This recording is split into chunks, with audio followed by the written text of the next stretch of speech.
mal-estar ao falar sobre investigações e acabou proibido pelo Supremo de comentar o inquérito que envolve o presidente Temer. A demissão foi a primeira medida do novo ministro da Segurança Pública. O substituto vai ser Rogério Galouro, considerado um profissional técnico e discreto. E você vai ver também que foi preso no Rio um dos chefes da facção que comanda o crime dentro e fora dos presídios. O bandido foi encontrado no estúdio de tatuagem e é acusado de matar um dos maiores traficantes do Paraguai. A Procuradora-Geral da República quer incluir o presidente Temer na investigação sobre pagamentos da Odebrecht para o MDB. Apesar das promessas do governo, os juros do cheque especial voltam a subir em janeiro. E a taxa do cartão de crédito também segue nas alturas. Bancos de leite materno estão com estoques baixos na maioria dos estados. As doações caíram nas férias e no carnaval. Os mascotes das Olimpíadas de 2020 foram anunciados hoje, depois de uma votação entre estudantes do Japão. E a noite foi ruim para os times brasileiros na Libertadores. O Grêmio ficou no empate no Uruguai e o Cruzeiro perdeu na Argentina. São esses os nossos destaques. Hoje é quarta-feira, dia 28 de fevereiro. Bom Dia Brasil está começando agora.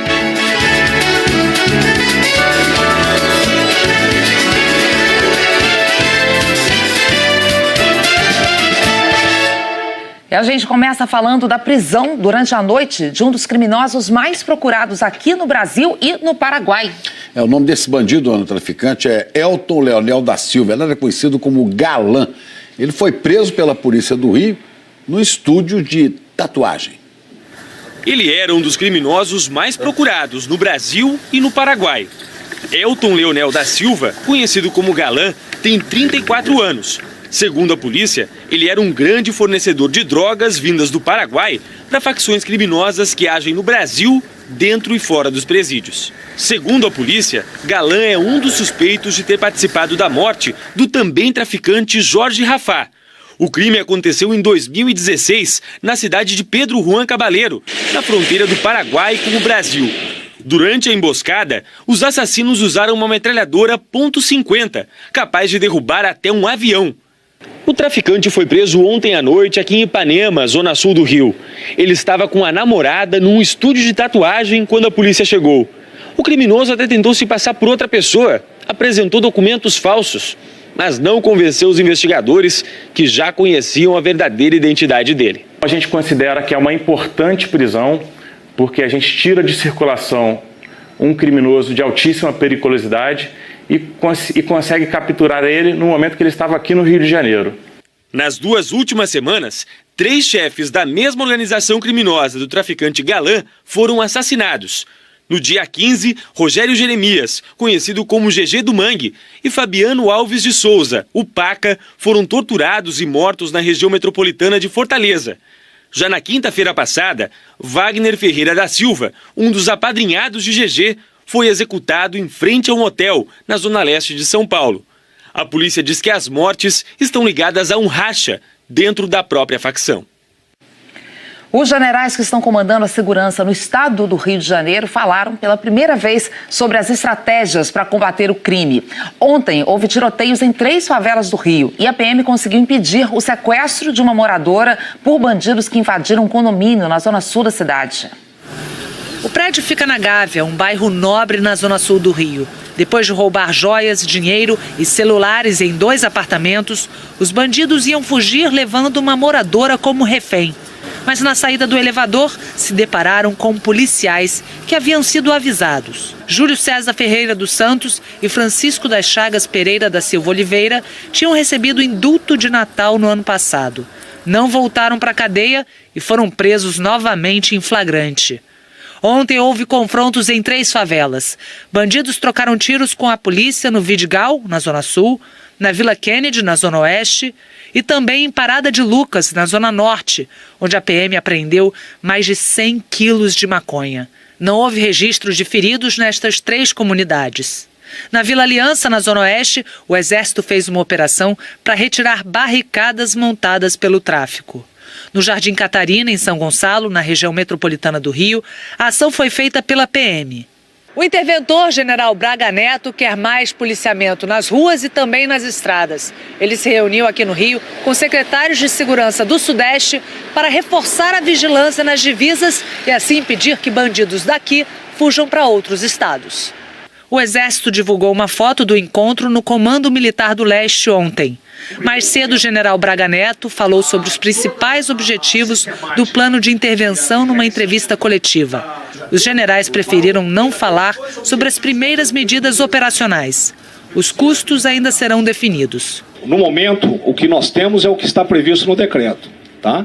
São os recursos de segurança pública já existentes no Estado e Brasília nos dará o aporte, mas eu ainda não tenho as informações de valores, porque nós mesmos ainda não levantamos esses valores. Não há planejamento para que as Forças Armadas ocupem de forma permanente nenhuma comunidade, como aconteceu no passado nos complexos do Alemão e da Maré. O novo secretário de Segurança disse que as UPPs serão mantidas, mas deverá haver revisão das ações. As UPP permanecem, porém nós temos já um diagnóstico que indica a necessidade de redirecionamento de certas ações nessa área. O combate à corrupção será uma prioridade. O interventor vai pedir que PMs cedidos a outros órgãos voltem a trabalhar nas ruas. A nossa missão é recuperar a capacidade operativa dos órgãos de segurança pública e baixar os índices de criminalidade aqui no estado do Rio, não só na cidade. A Justiça dos Estados Unidos vai decidir amanhã se mantém na cadeia ou concede liberdade sob fiança para o brasileiro Frank Barbieri, que é considerado o maior traficante de armas para o Brasil. Ontem, os promotores divulgaram novos detalhes da investigação. Entre as provas encontradas pelos investigadores está a cópia da identidade do carioca Frederic Barbieri, considerado o maior traficante de armas para o Brasil. O documento estava grampeado aos papéis de exportação dos aquecedores. Era nesses equipamentos que o traficante mandava as armas para o Brasil. Na semana passada, os promotores que estão acompanhando o caso receberam a informação de que Barbieri estava guardando fuzis em um depósito para mandar para o Brasil. Foi aí que a prisão dele aconteceu. No depósito encontraram 52 fuzis com números de série raspados para dificultar o rastreamento. Acharam também 2.000 balas e dezenas de pentes de munição. Os fuzis estavam empacotados para viagem, iguaizinhos aos que foram apreendidos no aeroporto do Galeão em junho do ano passado. Segundo a denúncia, documentos da exportadora revelam que entre 2013 e 2017, Barbieri mandou para o Brasil quase 800 motores elétricos, aquecedores de piscina e aparelhos de ar-condicionado. De acordo com a promotoria, esses aparelhos são normalmente usados para contrabando de armas. Os investigadores americanos revelaram também que tem uma gravação de Barbieri feita pouco depois da apreensão de fuzis no Rio, em que ele pede à transportadora dos aquecedores na Flórida que destrua as provas da exportação. Na primeira audiência de Barbieri, nessa Corte Federal em Miami, o advogado pediu que ele tenha o direito de pagar uma fiança para responder ao processo em liberdade. O pedido vai ser analisado nesta quinta-feira. Quanta gente morta com essas armas, né? E por aqui a Polícia Federal tem novo comando. Rogério Galoro assume depois da passagem relâmpago de Fernando Segovia, que não chegou a ficar 4 meses no cargo. A troca veio depois de forte desgaste, de muitas críticas. Foi a primeira mudança já feita pelo novo ministro da Segurança Pública. Então vamos saber mais com a Juliana Morrone, lá em Brasília. Juliana, bom dia. Depois da indicação política, então, a opção foi por um perfil técnico e discreto também.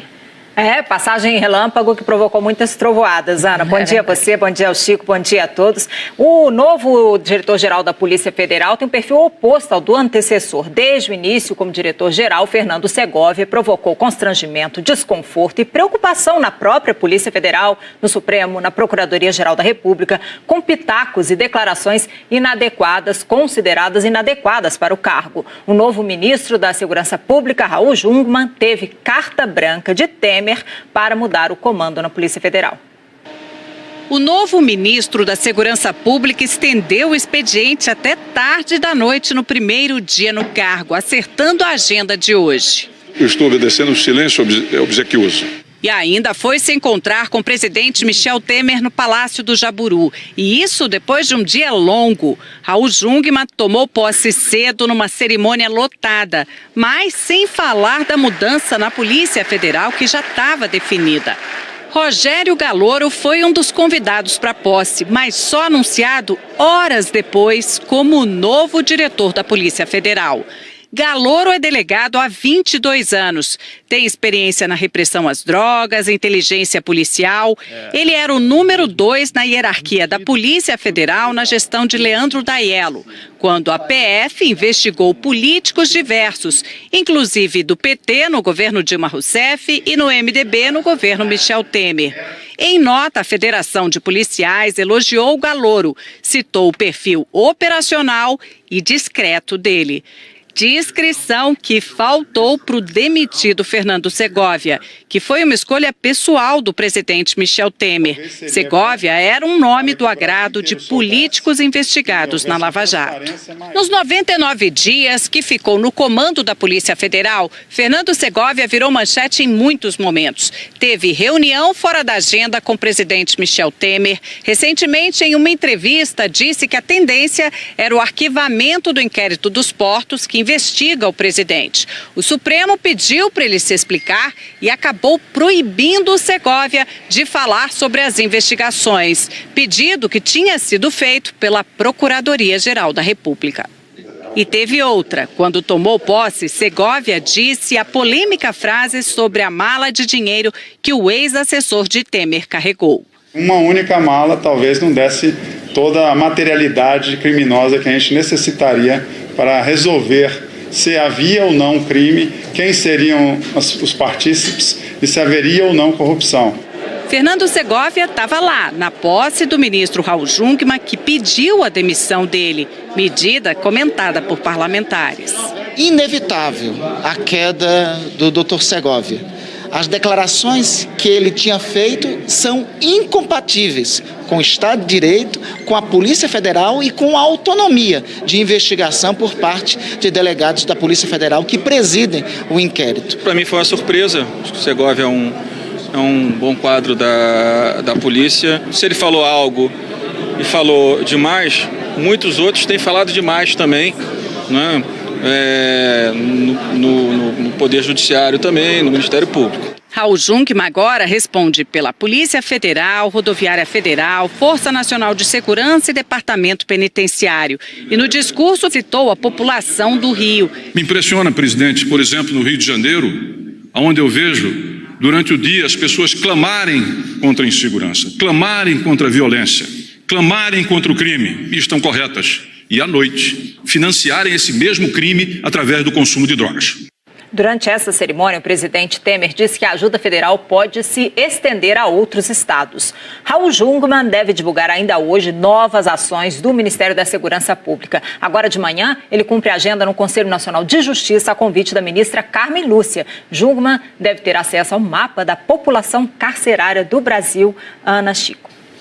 Ok, Juliana, voltando a falar aqui da Polícia Federal, né? O que sai, Segovia, era um nome que agradava a políticos investigados pela Lava Jato, a gente viu isso na reportagem. Agora, o que assume já investigou vários partidos políticos, inclusive o MDB de Michel Temer. Então, Alexandre Garcia pode dizer para a gente se é de se esperar muita coisa daqui para frente. O que vem por aí, Alexandre? Bom dia.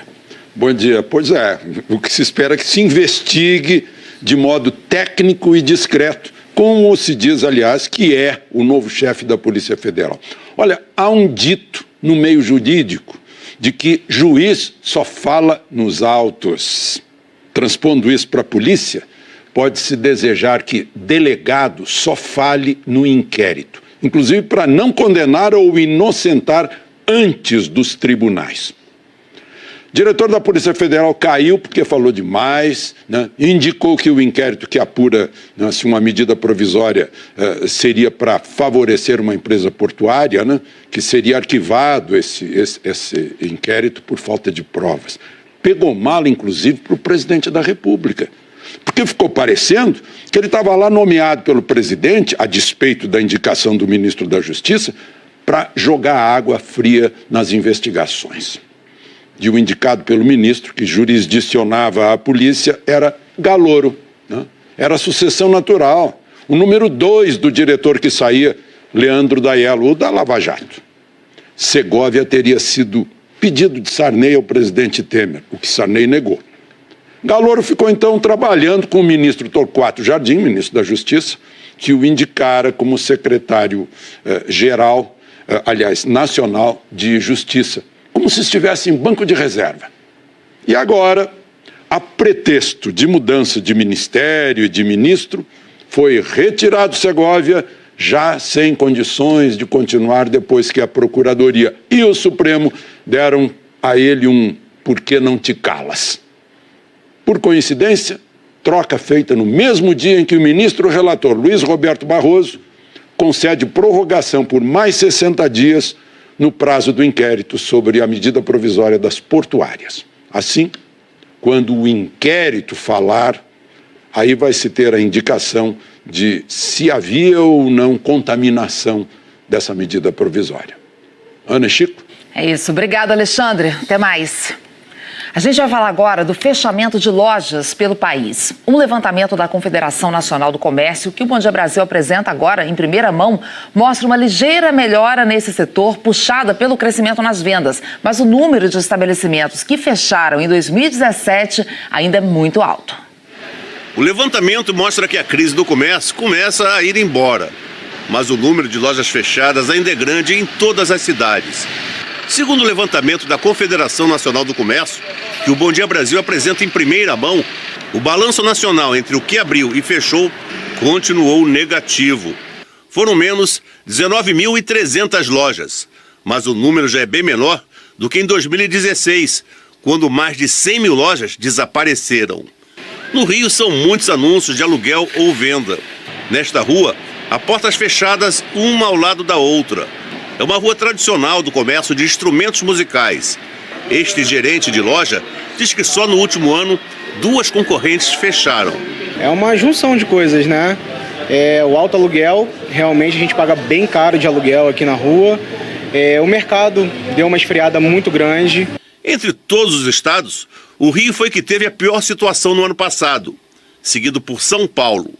O único estado brasileiro com balanço positivo foi Santa Catarina, com mais 200 lojas. Uma delas foi da Bárbara Neves. A nova comerciante está confiante.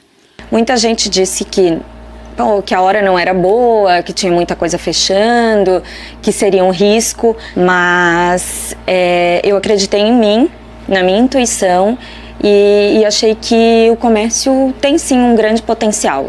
Entre os diversos segmentos, o pior desempenho foi no setor de supermercados, que perdeu 5.700 lojas no balanço entre aberturas e fechamentos. E quem está sentindo menos a crise são as farmácias. No ano passado, abriram mais de 400. Mas o levantamento da Confederação Nacional do Comércio traz também números positivos, que dão esperança para o setor. Houve uma reação no volume total de vendas em 2017. E outro dado importante, aumentou o número total de empregados. Por tudo isso, a Confederação Nacional do Comércio prevê que agora, em 2018, finalmente, o balanço da abertura de lojas no Brasil vai voltar a ficar positivo. A gente acredita que, em termos de abertura de lojas, a gente deve ter aproximadamente 20 mil lojas abertas no varejo brasileiro. As condições de consumo estão se combinando, estão se rearranjando de forma positiva. Deve ser um ano positivo para o setor, sem dúvida. Amanhã o IBGE vai divulgar o resultado do PIB e a gente vai ficar sabendo, então, melhor qual foi o desempenho da economia no ano passado. A Miriam Leitão está aqui com a gente. Bom dia, Miriam. Bom dia, Chico. Bom dia, Ana. Bom dia, Miriam. O que esse número vai mostrar, o PIB de 2017? Olha, Chico, as previsões todas estão coincidindo em torno de 1%, que foi mais ou menos o que o Banco Central também verificou. 1%, um pouco a mais, 1,1%, deve ser o PIB de deve ter sido o PIB de 2017. Mas o que isso significa? Significa, oficialmente, pelo órgão de estatística oficial do país, o fim da recessão. 1% é pouco, é um aumento pequeno, é um PIBinho, mas fim, não é negativo. E teve 2 anos fortemente negativos, então se encerra um período que foi terrível, que foi só comparável à recessão do governo Collor. E Há vários indicadores mostrando que essa recuperação continua em 2018. Teve o aumento da arrecadação que foi divulgado essa semana pelo Tesouro. E teve uma parte do aumento que foram de recursos extraordinários, mas parte foi aumento de imposto de produção e atividade, como, por exemplo, o IPI, que aumentou 19%. Em todos os outros indicadores, você vê um começo de melhora. Viu? A reportagem mostrou, assim, ainda tem muita loja fechada, mas 2017 teve um resultado melhor que 2016 em termos de balanço entre lojas fechadas e lojas abertas. Então, esse começa a recuperar em várias coisas. Quando você pega índice de vendas, aumento de salário nos dissídios acima da inflação, aumento da produção industrial, aumento de venda de veículos, tudo isso começa a melhorar. Então, é o país saindo da recessão, mas saindo lentamente, saindo como assim, pé ante pé dessa recessão que foi tão pesada na economia do país. Agora, Miriam, hoje também vai ser divulgado um outro índice que também é importante, que é o do desemprego. Qual é a expectativa que vem por aí? Um aumento do desemprego. Parece contraditório com o que eu acabei de falar, mas é que em janeiro normalmente aumenta. Então terminou o ano passado em 11,8%, altíssima taxa de desemprego, mas caindo. Em janeiro deve ir para 12,1%. Por quê? Porque todo mês de janeiro, fevereiro, março, o índice aumenta. Aumenta por vários motivos. Um dos motivos é o que está sendo pesquisado.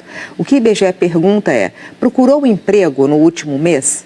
E normalmente no começo do ano há mais gente procurando emprego, porque pessoas que terminaram a faculdade ou pessoas que começou o ano, está com um novo propósito, está com nova esperança, e também até as notícias de recuperação levam mais pessoas a procurar emprego. Isso faz o índice subir e em abril começar a cair. Mas esse é o pior indicador. Tudo começa a melhorar, mas a taxa de desemprego, mesmo quando ela melhora muito pouco. Então, esse é o ponto que faz com que a recuperação... E por que acontece isso? Porque essa recuperação não tem horizonte. Os empresários têm medo de contratar muito e mais adiante ter uma nova queda. Então, a recuperação assustada, uma recuperação medrosa, que é o que está acontecendo nesse ano. E é o mais cruel dentro de toda essa crise, né? É o mais cruel. Que estão sem emprego. Obrigada, viu? Até mais. Olha, já passa de 28 o número de mortos numa das piores ondas de frio a atingir a Europa nos últimos anos. E os meteorologistas alertam que o pior ainda não passou. Então vamos até Londres saber mais com Pedro Vedova. Pedro, socorro, né? Situação difícil por aí. É isso, Ana. Bom dia para você, para todo mundo. Aqui no Reino Unido, por exemplo, vem o dia mais frio em 30 anos. A Escócia deve registrar quase meio metro de neve e a Irlanda enfrentar a pior nevasca desde 1982. Agora, os moradores de Berlim é que se preparem, a temperatura deve chegar a menos 20 graus por lá. E olha, a situação é muito grave na Polônia, onde 9 pessoas morreram, mas também há vítimas na França, Itália, Lituânia, Romênia e República Tcheca. Aqui no Reino Unido, o maior problema são os acidentes de trânsito. Várias estradas tiveram que ser fechadas e as autoridades precisam até resgatar motoristas presos na neve. Há um apelo para que só saia de casa quem realmente precisa e, se for sair, que leve cobertores, pás, bebidas quentes. Centenas de escolas suspenderam as aulas e há também atrasos em trens e aeroportos. Na Espanha, além desses ventos que vêm lá da Sibéria, uma outra tempestade chamada de Emma está provocando o caos. 20 regiões estão em alerta máximo, nenhum lugar escapa dessa tempestade toda. Olha como é que ficaram as praias na França. Essa aí é a Nice, no sul do país. A ilha de Córcega, por exemplo, está irreconhecível. Até Portugal, um dos países mais quentes da Europa, está na mira dessa onda de frio. Chico, Ana, daqui a pouco eu volto com outras notícias. Tá bom, se agasalhe aí, Pedro. Já. Olha, vamos falar aqui do Brasil. O Brasil teve chuva forte ontem à noite, principalmente no Rio e na região metropolitana. Houve alagamentos em vários pontos. A água derrubou o muro de um cemitério em Duque de Caxias, na Baixada Fluminense. E um carro foi arrastado pela correnteza. No município do Rio, as ruas alagaram em vários bairros. Sirenes foram acionadas em 6 comunidades. Moradores foram orientados a se abrigar em pontos seguros, mas o alerta foi suspenso. Ainda ontem à noite não houve registros de deslizamentos, Ana. Pois é, esse mês de fevereiro pra gente foi muito chuvoso, né? Isabela Camargo já por aqui para falar disso. Isabela, bom dia. Qual o balanço desse mês? Dá para dizer realmente que essa impressão nossa de que choveu mais do que esperado? Foi isso mesmo? Ana, bom dia para você, bom dia a todos. É o seguinte, Ana, esse fevereiro está muito curioso. Vocês tiveram realmente muitas chuvas, só que o país é muito grande, né? Para cada região, uma situação, e aí dentro das regiões existem vários microclimas. É por isso que a gente tem tantas diferenças uma pertinho da outra. Vou dar um exemplo agora aqui de São Luís, no Maranhão. Você vai ver que choveu 506 milímetros. É o dobro do que normalmente chove no mês de fevereiro. Já em Macapá, choveu 220, 100 milímetros a menos do que normalmente chove no mês.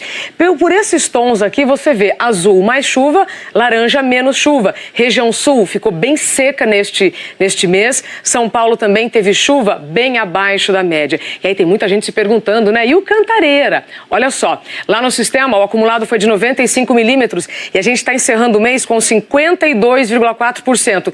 10% a menos se a gente comparar com o mesmo mês do ano passado. Nos dois casos, veja, choveu bem abaixo da média, que é de 203. Essa média é contabilizada lá no Cantareira. Já em 2016, olha que interessante, choveu acima da média, mas a gente estava saindo daquela crise hídrica horrorosa. Ou seja, a gente não pode desperdiçar água de jeito nenhum, tá certo? Falei do passado, agora vou falar do presente. Hoje tem previsão de pancadas de chuva de norte a sul do país. Tempo seco apenas na região da Campanha Gaúcha, aqui entre o Espírito Santo, nordeste de Minas, interior e sul da Bahia, por conta dessa área de alta pressão que está circulando um ar mais seco por aqui. Agora, no restante do país, o dia está ensolarado, tem bastante sol entre nuvens, mas à tarde tem previsão de pancadas de chuva. Hoje, temporais apenas em Goiás e Minas. E no Rio de Janeiro, hoje a previsão é de menos chuva do que ontem. Tá certo? As temperaturas ficam assim. Nós temos 32 graus para Manaus e também para Florianópolis, 33 em Palmas, 30 em Brasília, repetindo hoje com chance de temporal. São Paulo também 30 graus, só pancadas de chuva isoladas à tarde. No Rio de Janeiro e em Vitória, 34 graus. Chico e Ana, vai ficar um pouquinho mais quente aí do que ontem. Pois é, Isabela, só uma coisa, eu fico feliz quando você fala que no Nordeste está chovendo, né? Está chovendo no Ceará, no sertão, onde a gente sempre comemora. É, sempre é bom comemorar, é bom lembrar, olhar isso e falar que bom, graças a Deus, olha aqui. E nos próximos dias, qual é a previsão? Olha, temos recados importantes, Chico, para ninguém passar perrengue. Vamos ver, até o final de semana a gente tem previsão de bastante chuva para Minas Gerais, norte de São Paulo e no Nordeste. Então tá aqui, olha, Maranhão, Piauí, Ceará, Pernambuco, Paraíba. Já aqui no Rio Grande do Sul, na Bahia, nós temos menos chuva até a segunda-feira. Chico e Ana, amanhã eu trago mais detalhes. Tá bom, vamos ficar de olho. Obrigado, Isabela. Até amanhã. E no Pantanal, em Mato Grosso do Sul, a cheia antecipada causa dificuldades para as embarcações. É que a vegetação está se desprendendo das margens e, com isso, os barcos acabam encalhando no meio do rio. A embarcação que transporta toneladas de mercadorias fica encalhada no meio da vegetação no Rio Paraguai, em Mato Grosso do Sul. A foto mostra bem como o barco ficou cercado pelos baceiros. Essa vegetação que se forma ao longo das margens e, com a cheia, se espalha pelo leito do rio. Parecem ilhas seguindo o movimento da água. Em uma semana, 3 embarcações da mesma empresa que leva soja e cereais para a Bolívia ficaram encalhadas. Nós conseguimos desbloquear, mantivemos a navegação, canal aberto, mas alertas e monitorando porque a situação pode se agravar. 5 empresas navegam pela hidrovia Paraguai e Paraná. Elas usam equipamentos como este, que empurram os barcos até eles se livrarem dos baceiros. É a alternativa para evitar atrasos na entrega das mercadorias. Quase 400 toneladas de produtos, grãos, minério e fertilizantes são transportadas por mês pelo Rio Paraguai. Os técnicos da empresa que administram a hidrovia já estão avaliando as regiões com maior concentração de plantas aquáticas.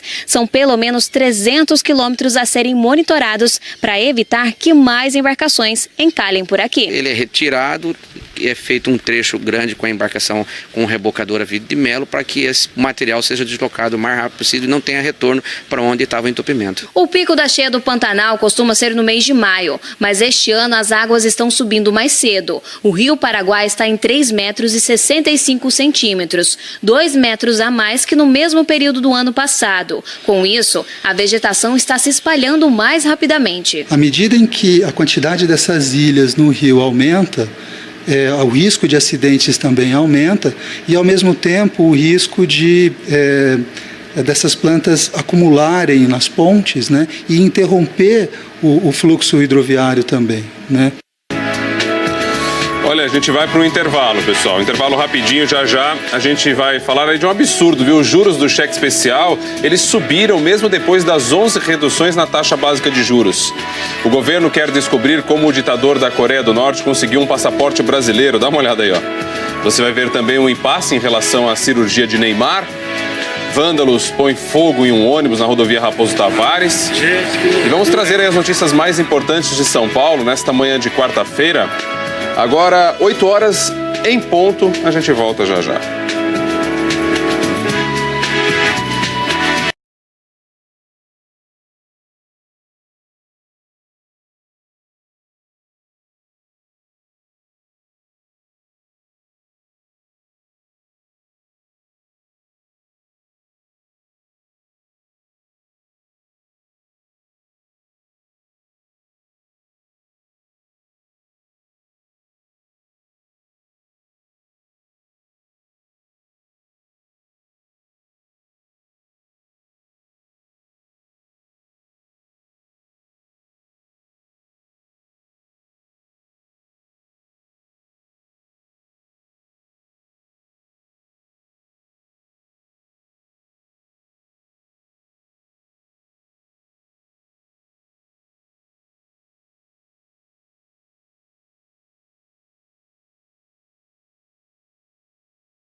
Apesar das promessas da equipe econômica, os juros no cheque especial voltaram a subir em janeiro.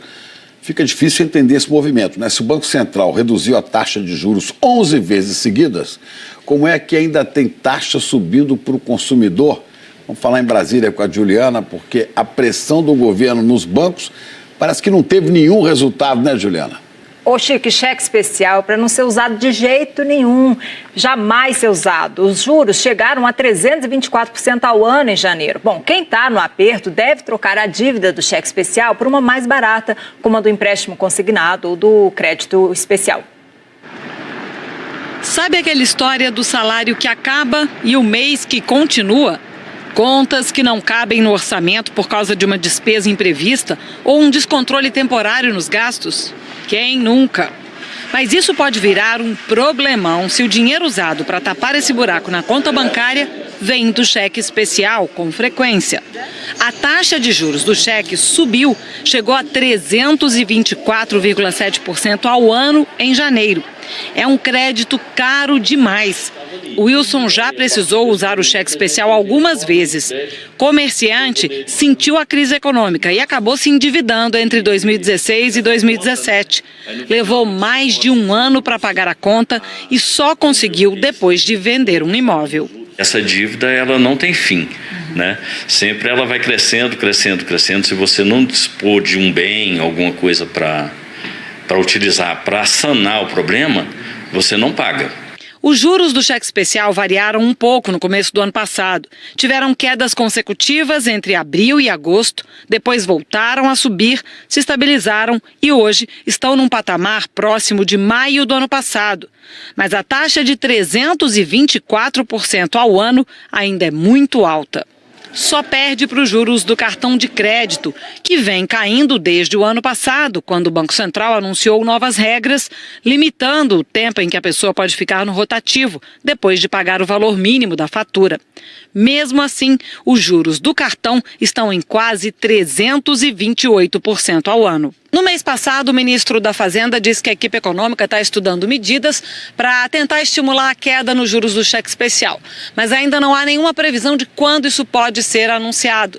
De qualquer forma, quem tem conta em banco precisa ficar atento. Embora o crédito do cheque especial seja fácil, um dinheiro que está disponível para ser usado todo mês, pode se transformar numa cilada. Este economista diz que se a pessoa usa o cheque especial como rotina, quase todo mês, está perdendo dinheiro.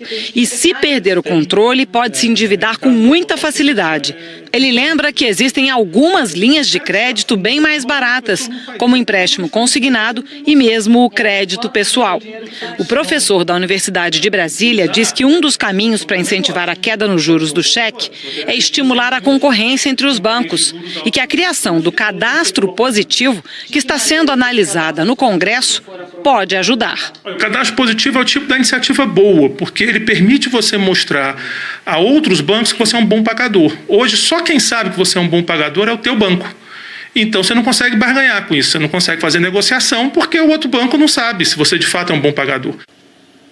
O Banco Central disse que a taxa anual dos juros do cheque especial está sendo discutida pela Federação Brasileira dos Bancos.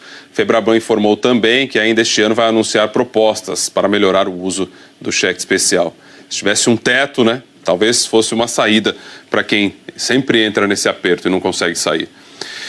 Aqui em São Paulo, bandidos explodiram um caixa eletrônico dentro do Hospital das Clínicas. Os funcionários ficaram apavorados, obviamente. Vamos para lá com o André Azeredo. Diga, André.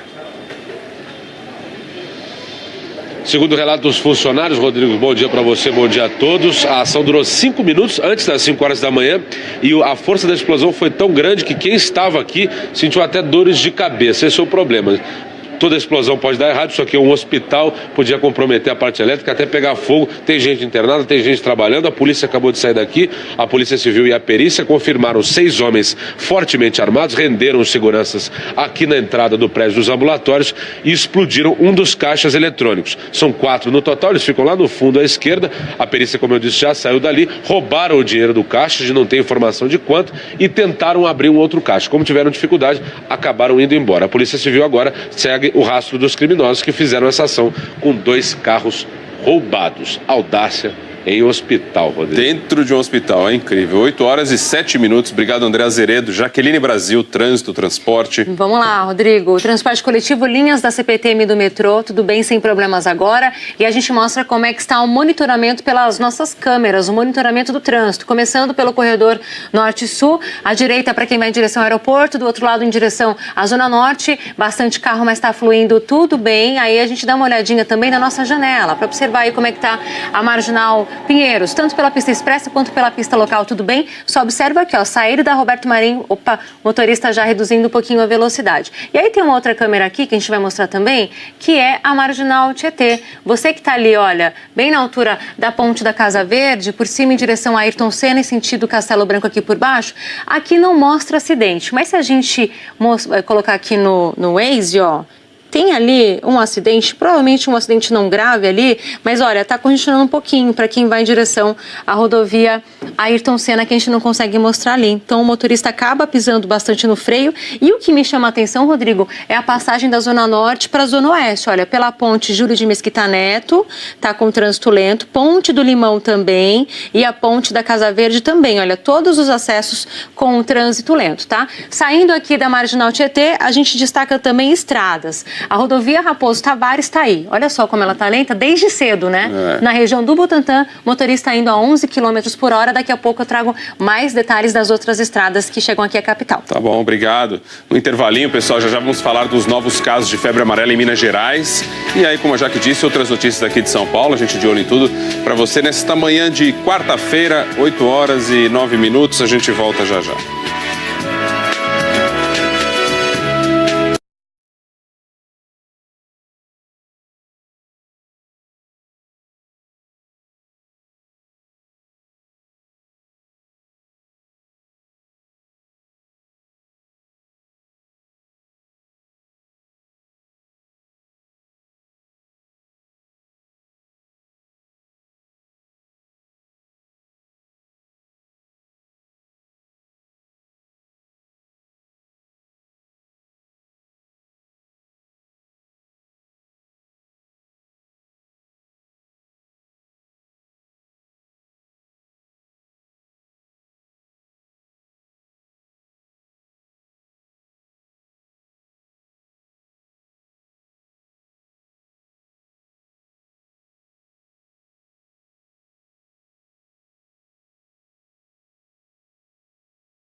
Em Minas Gerais foram registradas 96 mortes por febre amarela, de dezembro até agora. E 264 casos foram confirmados, é muita coisa. A Secretaria de Saúde do Estado informou que 11 pessoas tiveram a doença mesmo com a vacina. Isso aí no universo de 16 milhões de vacinados. A Fabiana Almeida, de Belo Horizonte, fala um pouco ao vivo pra gente sobre essas mortes todas causadas pela febre amarela, né, Fabiana? Bom dia. Bom dia, Ana. Todas essas 11 pessoas tiveram exame positivo para a febre amarela e elas apresentaram o cartão de vacinação que comprova que elas tomaram a vacina contra a doença. Segundo a Secretaria de Estado da Saúde, essas pessoas estão sendo investigadas para saber se quando elas foram vacinadas e em quais condições. Ainda de acordo com a Secretaria, elas moram em diferentes regiões do estado. Mas atenção, tanto o Ministério da Saúde quanto a Sociedade Brasileira de Imunizações deixam claro que esses casos são raríssimos, podem ter causas diferentes e estão dentro de um percentual considerado normal. Ou seja, ninguém deve deixar de tomar a vacina por causa de casos como esses. A vacina é segura e a forma mais eficaz de evitar a febre amarela. Ana, Chico. Obrigado, Fabiana. Claro, a vacina ela é segura em mais de 90% dos casos e é a maneira mais segura que você tem de se proteger da febre amarela que mata. Por causa desse surto de febre amarela, o Brasil se tornou pioneiro no transplante de fígado em pacientes com a doença. O procedimento é experimental e indicado apenas para doentes que desenvolveram a forma grave da hepatite. Gabriela foi a primeira paciente no Brasil a passar por um transplante de fígado para tratar a febre amarela. A engenheira, de 27 anos, ficou 43 dias internada no Hospital das Clínicas, em São Paulo, com uma hepatite fulminante. Olhos extremamente amarelos, febre, muitas dores nas articulações, muito fraca, muito cansada. O transplante tem sido indicado de forma experimental para casos extremamente graves da doença, em que não há outra opção. Naqueles pacientes que desenvolvem uma hepatite com quadro fulminante, ou seja, em que a inflamação do fígado é tão severa que ele começa a parar de funcionar, com alteração neurológica, com alteração da coagulação, são nesses pacientes em que a gente pensa em fazer o transplante de fígado. Esses pacientes são prioridade na fila do transplante. Se não receberem um transplante rapidamente, eles vão evoluir para o óbito, ou seja, eles vão numa posição, eles ganham uma pontuação alta o suficiente para que eles se tornem o primeiro ou o segundo lugar na fila, dependendo do número de pacientes que estejam inscritos em prioridade. Pelos dados do Ministério da Saúde, de dezembro para cá, 9 pessoas já passaram pelo procedimento em São Paulo. No Rio de Janeiro, foram 3 pacientes. Segundo os médicos, o transplante de fígado não é garantia de cura da febre amarela. Aqui em Minas, este ano, de acordo com a Secretaria Estadual de Saúde, das 6 pessoas que fizeram o transplante por causa da doença, 4 não resistiram. Os outros 2 pacientes estão internados no CTI deste hospital em Belo Horizonte. Desde dezembro do ano passado, 96 pessoas morreram por complicações da febre amarela em Minas. Para evitar a febre amarela, o melhor mesmo é se vacinar. É a melhor ferramenta que existe. Não existe nenhuma ferramenta tão poderosa quanto a vacina. Vai ser retomado daqui a pouco o julgamento do ex-deputado do Paraná, Carly Filho. Ele é acusado de matar 2 jovens no acidente de trânsito em 2009, já há quase 10 anos. Ontem, no primeiro dia do julgamento, ele assumiu que bebeu antes de dirigir. Ana Zimmermann tem os detalhes direto de Curitiba. Bom dia, Ana. Oi, Ana, um bom dia a todos. No primeiro dia de julgamento foram quase 8 horas de sessão. Foram ouvidas 6 testemunhas e depois foi interrogado o réu, Fernando Ribas Carly Filho, que falou por aproximadamente 15 minutos. Não foram autorizadas imagens, só a gravação do áudio. O Fernando Ribas Carly Filho admitiu que bebeu antes de dirigir, mas disse que não tinha intenção de matar as vítimas. Eu errei, eu bebi e eu dirigi. Mas as pessoas que me conhecem sabem da minha índole, sabem da educação simples que meus pais me deram. Eu nunca fiz racha na minha vida, não teria por que estar fazendo racha nessa noite. E eu quero dizer aqui, para quem vai me julgar, para quem está me ouvindo, que eu sou culpado. Eu assumo minha parcela de culpa em tudo que aconteceu. Mas eu jamais tive a intenção de matar alguém naquela noite.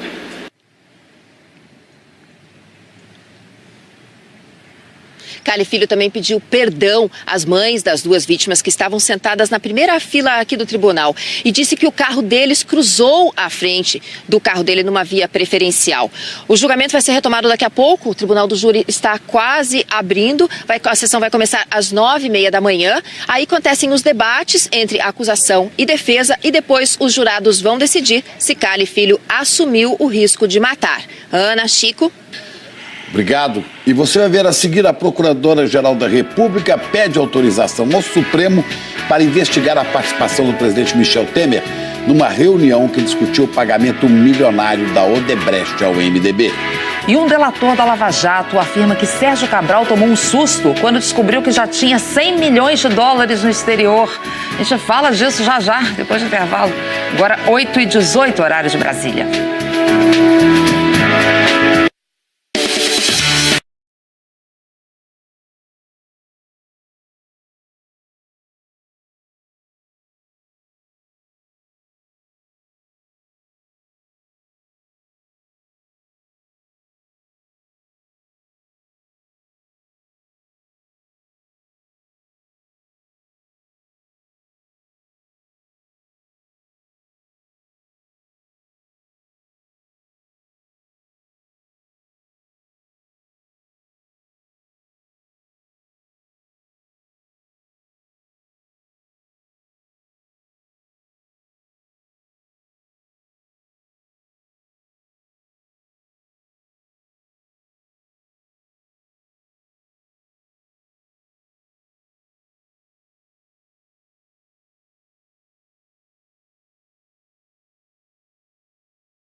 Procuradora-Geral da República pediu ao Supremo para incluir o presidente Michel Temer na investigação que apura um suposto repasse de 10 milhões de reais da Odebrecht ao MDB. E, Juliana, foi uma mudança aí na postura em relação ao antigo procurador Rodrigo Janot.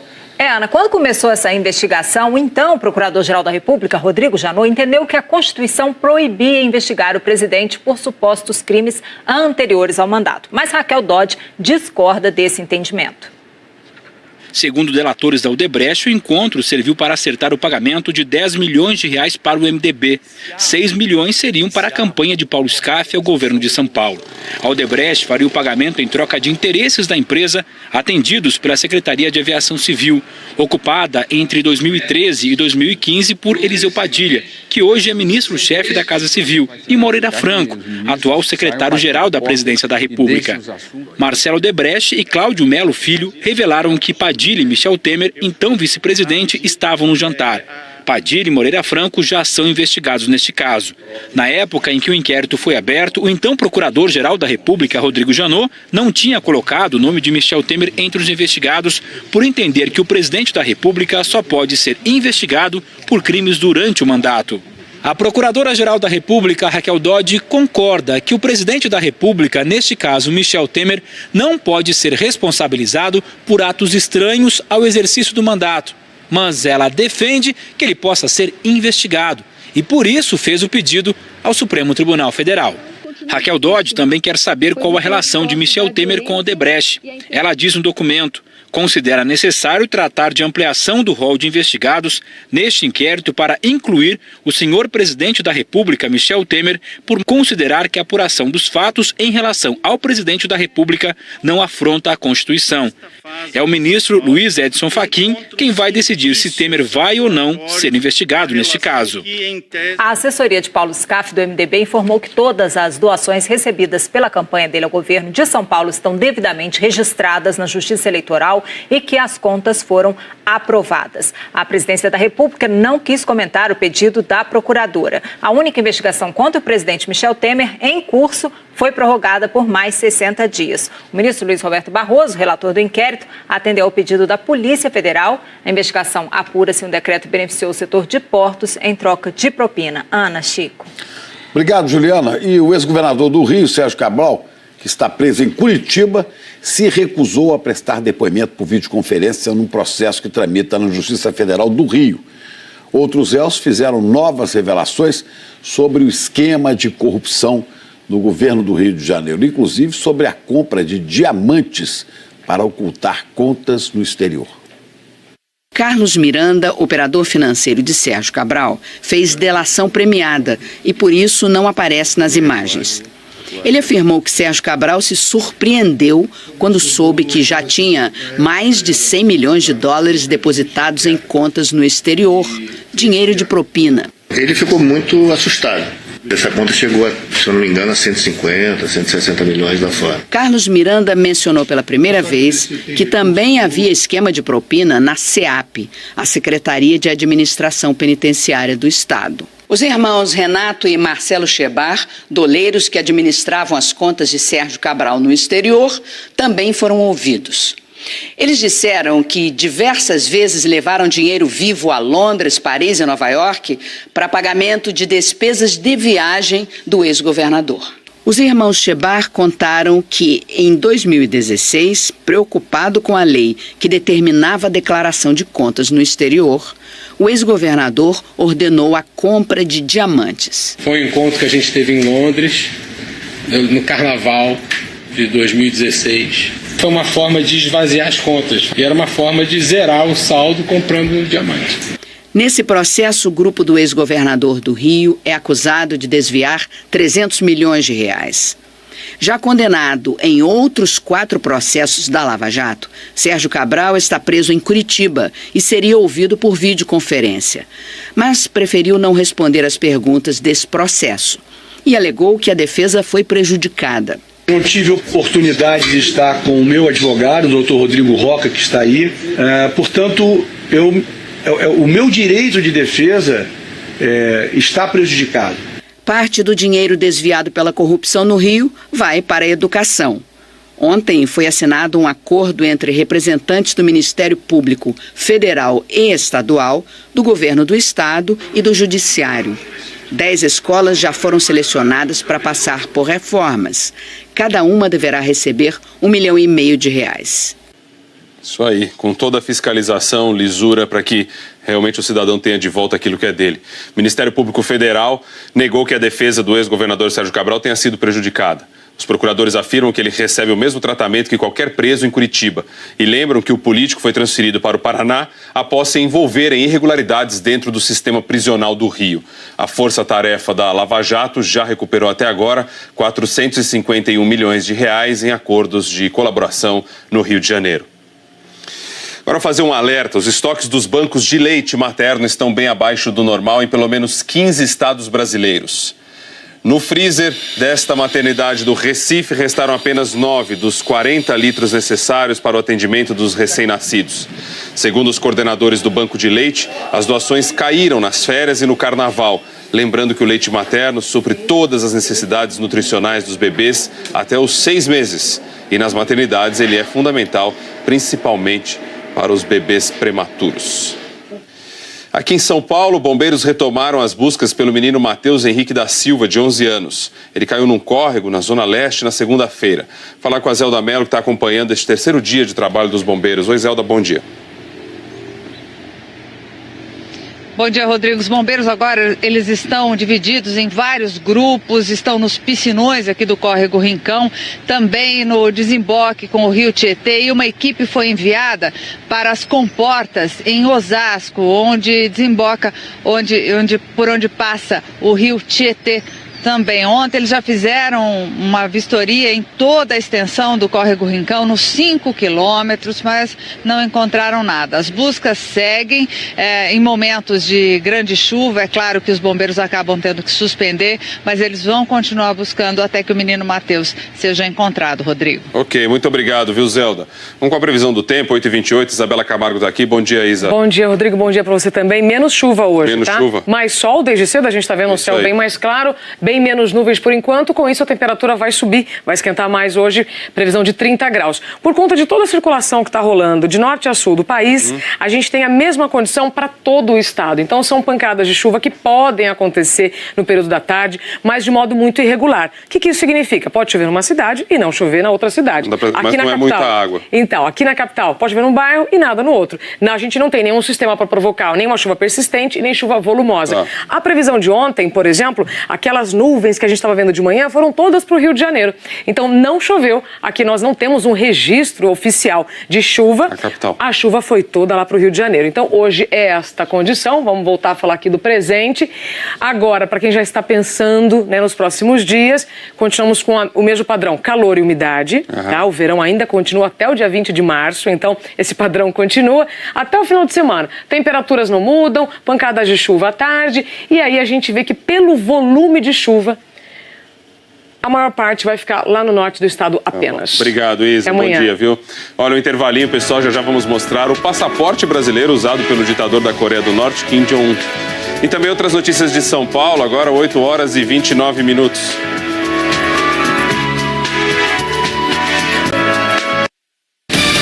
Taça Libertadores.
Itamaraty investiga como o ditador da Coreia do Norte, Kim Jong-un, conseguiu um passaporte brasileiro. A agência Reuters publicou imagens desse passaporte.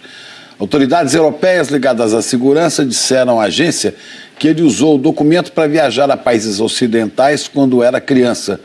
O ditador aparece com o nome falso de Joseph Vag. O passaporte foi emitido pela Embaixada Brasileira em Praga nos anos 90 e assinado pelo diplomata Antônio José Maria de Souza e Silva. Não há confirmação de que a assinatura seja verdadeira. Hoje, esse diplomata brasileiro é embaixador em Mianmar. Kim Jong-il, pai e antecessor desse atual ditador norte-coreano, que morreu em 2011, também conseguiu um passaporte com nome falso. A rodovia Raposo Tavares, mudando agora de assunto, ficou totalmente interditada no sentido São Paulo por causa de um ônibus que foi incendiado. A gente tem imagens gravadas aí com o celular, mostra o ônibus em chamas, atravessado na rodovia. Segundo a polícia, 5 pessoas que estavam num ponto entraram no ônibus, mandaram o motorista atravessar o veículo ali no meio da pista e fizeram todos os passageiros descerem. Em seguida, armados com coquetéis Molotov, colocaram fogo no ônibus. Moradores da região, que não quiseram gravar a entrevista, disseram que a ação foi em protesto à morte de um adolescente por um policial no fim de semana. A Raposo Tavares ficou totalmente interditada por mais de 1 hora no sentido capital. Um funcionário da SP Trans disse que 12 linhas tiveram que ser desviadas. E uma carreta gigante enroscou em um semáforo e fechou a Avenida Santo Amaro de madrugada. Um carro da polícia ali impediu o motorista de continuar o trajeto, quando mais da metade da carga já tinha passado pelo semáforo. A carreta de 28 metros de comprimento e mais de 3 de largura transportava um gerador de cerca de 40 toneladas. Segundo os funcionários responsáveis pela carga, o transformador estava sendo levado para as obras do metrô, na Avenida dos Bandeirantes. A Avenida Santo Amaro chegou a ser interditada no sentido centro por 2 horas. O semáforo quebrou, teve que ser retirado, foi trocado. A carreta foi levada pela contramão até um recuo na Avenida Jornalista Roberto Marinho. Até agora, a empresa que fazia o transporte da carga não se pronunciou. E aí a gente vai com a Jaqueline Brasil. Desde cedo a gente já vem mostrando que tanto a Raposo quanto a jornalista Roberto Marinho e Santo Amaro não sofrem mais o impacto desses episódios. Né? Já voltaram ao normal. O que a gente destaca aqui, Rodrigo, é que teve um acidente que está agora ativo. E eu mostro até aqui no olho vivo, que é o nosso mapa. Só porque agora eu não consigo dar o zoom aqui, me ajuda aqui. Peraí, aí. Bem aqui no vermelhinho, tá vendo? Tem um acidente entre carro e moto. Aí o que acontece? Com esse acidente aqui entre carro e moto, tem a interdição do corredor de ônibus, tá? E é por isso que o corredor de ônibus está vermelho. E aí a gente migra aqui para o Waze para observar que no corredor quem está de ônibus está sofrendo e quem está de carro também. Na Francisco Morato, logo ali depois do Largo do Taboão. Dá uma olhada aqui como está tudo muito ruim. Pessoas se machucaram nesse acidente, o motociclista e quem estava na garupa. E aí o trânsito está muito lento para quem continua pela própria Francisco Morato em direção à região do Butantã. Aí daqui da região do Butantã, a gente pula para a Marginal Tietê para mostrar... Tá ruim porque tem aquele acidente que eu mostrei agora há pouco na altura da Ponte Júlio de Mesquita Neto. Deixa eu dar uma ampliada aqui. Um acidente entre carro e moto já teve liberação e aos poucos melhorando, mas tem que ter paciência aqui pelo caminho, tá? Vem pelo Cebolão. Obrigado, viu? No intervalo, pessoal, já vamos falar da cirurgia de Neymar, que ninguém sabe se vai ser feita ou não. A votação no Japão para escolher o mascote da próxima Olimpíada e muito mais, 8h35 agora.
Começou de madrugada o julgamento do único maior de idade envolvido no estupro coletivo de 4 adolescentes na cidade de Castelo, do Piauí.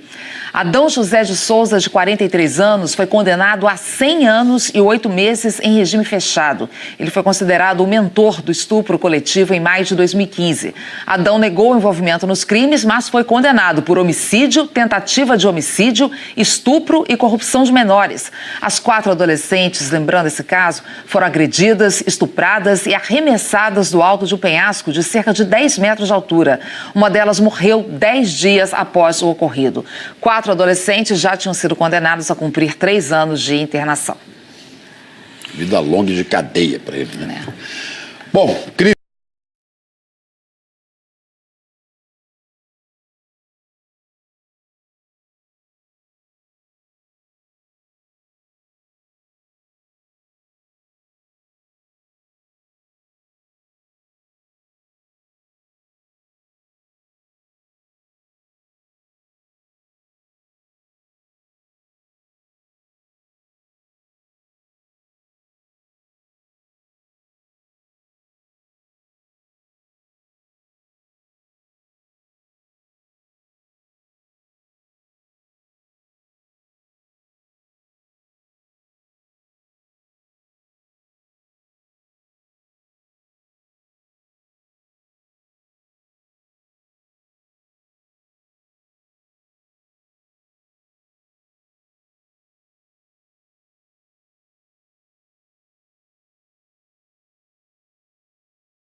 E olha, a Chapecoense venceu o Prêmio Laureus, um dos mais importantes do esporte. Foi na categoria Melhor Momento Esportivo de 2017, pela reconstrução do clube depois do desastre aéreo do ano anterior.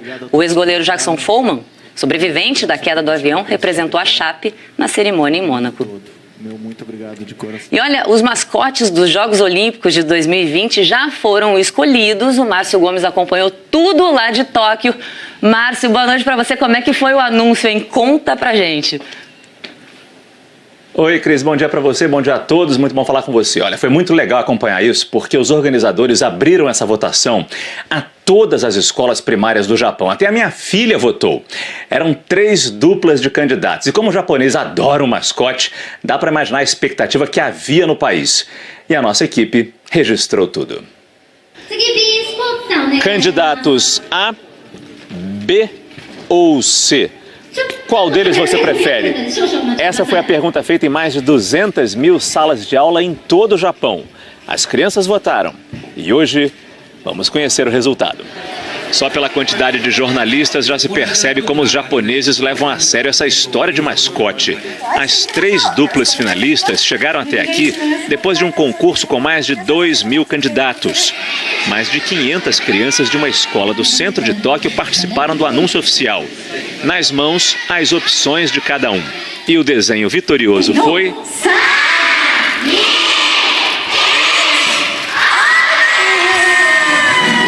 a letra A, com roupas quadriculadas e um quê futurista, mesclando tradição e inovação, a cara deste país. O mascote azul, um menino, é para os Jogos Olímpicos. A cor de rosa, uma menina inspirada nas flores da cerejeira, é a mascote paralímpica. Os nomes vão ser escolhidos no novo concurso. O designer e ilustrador Ryo Taniguchi, ao saber que sua criação tinha sido escolhida, falou apenas: preciso contar à minha esposa.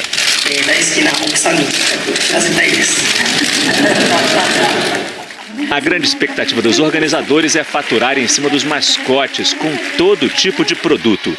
Nos Jogos do Rio, segundo o Comitê Olímpico Internacional, só com a comercialização de artigos relacionados à Olimpíada, o lucro teria ultrapassado os 300 milhões de dólares.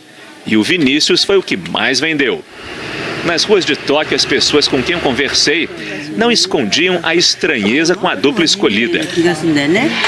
Mas até 2020 terão tempo para se acostumar e vibrar. Olha, só para mostrar mais uma vez os candidatos, ó, A, B e C. Eu particularmente preferia a dupla B. Eu adorei esse aqui, que seria o mascote paralímpico. Mas venceu a dupla A. E eu não tô triste, porque a minha filha votou na dupla A. Então, de alguma forma, os Gomes estão participando desses Jogos 2020. Medalha pra gente que eu divido com vocês.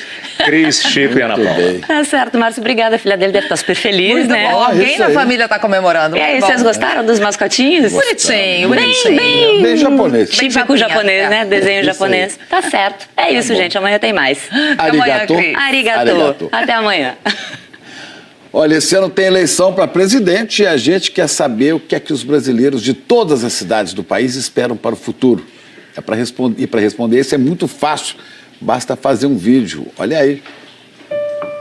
Primeiro de tudo, você vira o celular para ele ficar na horizontal. É desse jeito que você e o cenário que escolheu vão aparecer direito na televisão. Aí você diz o seu nome, o da cidade que aparece atrás e conta pra gente o que você quer para o Brasil. Durante 15 segundos, você vai representar sua cidade aqui, dentro dos jornais da Globo.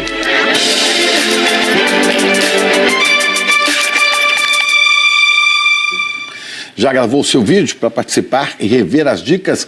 É só você entrar na nossa página na internet ou acessar. Aí você acessa direto g1.com.br/Brasil que eu quero. Tudo junto. Estamos esperando os vídeos aqui. E vamos encerrando então. A hora. Vamos encerrando a edição de hoje do Bom Dia Brasil. Pessoal, amanhã estamos de volta. Olha só, aqui em São Paulo, a imagem que a gente tem é de caixa eletrônico detonado, viu? Bandidos explodiram um caixa eletrônico que ficava dentro do Hospital das Clínicas, veja só. 6 homens armados chegaram pouco antes das 5 da madrugada, renderam segurança e atacaram ali o caixa. Depois fugiram levando o dinheiro. Funcionários disseram que chegaram a sentir dor de cabeça por causa da explosão. Imagina só, o Hospital das Clínicas, nem lá há perdão. Uma boa quarta para todos e até amanhã. Falar em segurança, a gente acompanha as novas ações na área de segurança. O ministro da Defesa, Raul Jungmann, tem reunião no Conselho Nacional de Justiça ainda hoje. Bom dia para você. Eu termino com uma possível falta de papel higiênico em Taiwan. As pessoas esvaziaram algumas prateleiras depois que o governo anunciou um aumento de preço de até 30% agora em março. E isso tem a ver com o Brasil.